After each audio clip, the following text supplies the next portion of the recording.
Hi guys, মই ভাবিছোঁ আজি বিস্কুটেদি কেক খাওঁ। তাৰ কাৰণে ক্ৰীমখিনি মই ছাইড কৰি ল'লোঁ আৰু বিস্কুট আৰু চেনি দি কিনে মিক্সাৰ গ্ৰাইণ্ডাৰত গ্ৰাইণ্ড কৰি ল'লোঁ। গ্ৰাইণ্ড কৰাৰ পাছত আপোনাৰ কণী আৰু বাটাৰ আৰু ৰিফাইন দি কিনে এটা মিক্সাৰ বনাই ল'লোঁ। মিক্সাৰ বনোৱাৰ পিছত যিখিনি বিস্কুটৰ গুড়ি আছিলে তাতে 2 চামুচ ময়দা দি দিছোঁ। ময়দা দি কিনে মিক্স কৰি লৈছোঁ। মিক্স কৰাৰ পিছত কণীৰ বেটাৰখিনি তাতে ঢালি দিছোঁ। ঢালি দিয়াৰ পিছত সেইখিনি মিক্স কৰাৰ পিছত আপোনাৰ অকণমান গাখীৰ দি দিছোঁ। গাখীৰখিনি মিক্স কৰাৰ পিছত তাতে বেকিং পাউডাৰ অকণমান দি দিছোঁ, আধা চামুচ।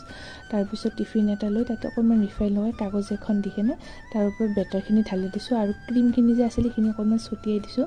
ছটিয়াই দি কিনে এটা চচত তাতে বহাই দিছোঁ 30 মিনিটৰ কাৰণে। আৰু এইটো চাব পাৰি কি ধুনীয়াকৈ হৈ গৈছে। আৰু চাকুখন সোমাই চালোঁ, তাৰমানে হৈ গৈছে, একো লাগি অহা নাই।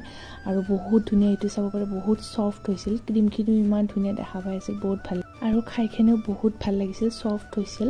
আৰু আপোনালোকে